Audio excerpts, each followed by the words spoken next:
గౌరవ శాసనమండలి సభ్యులు అంజిరెడ్డి గారు, భారతీయ జనతా పార్టీ జిల్లా అధ్యక్షురాలు సోదరి గోదావరి గారు, పాఠశాల ప్రధాన ఉపాధ్యాయురాలు శ్రీజ గారు, ఈ కార్యకారిణి విద్యాభారతి పాఠశాల కార్యకారిణి అధ్యక్షులు గౌరవనీయులు దామోదర్ రెడ్డి గారు,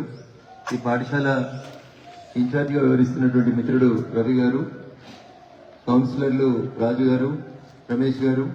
మిత్రుడు పొంగరి అశోక్ గారు, వేదిక ముందున్నటువంటి ఉపాధ్యాయులకి, భావి భారత పౌరులైనటువంటి చిన్నారులకి, ప్రింట్ ఎలక్ట్రానిక్ మీడియా మిత్రులకి, పుర ప్రముఖులందరికీ కూడా వందే మాతర గీతం మన దేశంలో పాడడం ప్రారంభించి 150 సంవత్సరాలైనటువంటి సందర్భంగా నవంబర్ 7వ తారీఖున వందే మాతర గీతాన్ని మొదటిసారిగా రాయడం జరిగింది. ఈ సంవత్సరానికి ఈ నవంబర్ 7వ తారీఖుకి 150 వసంతాలు పూర్తి చేసుకున్నటువంటి వందే మాతర గీతాన్ని భావి భారత తరానికి, భావి భారత పౌరులైనటువంటి మీకు అందరికీ కూడా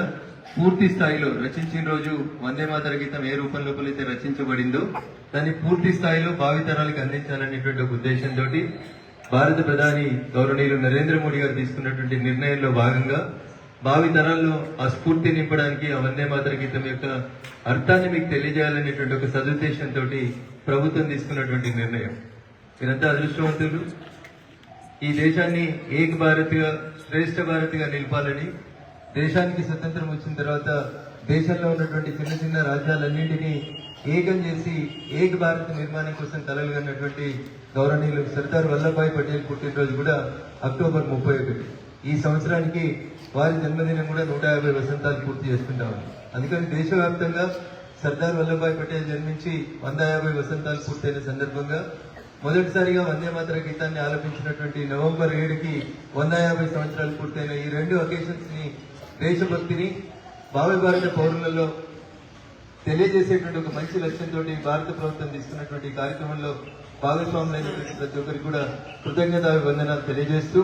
భవిష్యత్ తరాలకి వందే మాతర గీతం యొక్క అర్థాన్ని, స్ఫూర్తిని మీరు కొనసాగించాలని, ఈ దేశం నాది, ఈ దేశం పట్ల నేను కన్సర్న్ కలిగి ఉండాలి, 2047 వరకు స్టేజ్ మీద ఉన్న వాళ్ళు ఎందరు ఉంటారో ఎందరు పోతారో తెలియదు కానీ 2047 మీది, భవిష్యత్ మీది, భారత్ వికసిత భారత్ కావాలి. 2047 ఈ దేశానికి స్వతంత్రం వచ్చి 100 సంవత్సరాలు పూర్తయిన సందర్భంలో నా దేశం ప్రపంచంలో నెంబర్ 1 గా ఎదిగింది, విశ్వగురుగా నిలబడుతుంది అని చెప్పాలనేటువంటి ఒక మంచి లక్ష్యంతో భావి భారత పౌరులైనటువంటి మీకు అందరికీ ఆ దేశభక్తి స్ఫూర్తిని నింపేటువంటి ఒక గొప్ప కార్యక్రమాన్ని భారత ప్రభుత్వం గౌరవనీయులు నరేంద్ర మోడీ గారి నాయకత్వంలో చేపట్టింది. దాంట్లో భాగంగా ఈ రోజు మీ అందరినీ కలుసుకునేటువంటి అవకాశం కల్పించినటువంటి పాఠశాల యాజమాన్య పెద్దలందరికీ కూడా మరొకసారి కృతజ్ఞతా వందనాలు తెలియజేస్తూ సెలవు తీసుకుంటా ఉన్నాను. జై హింద్.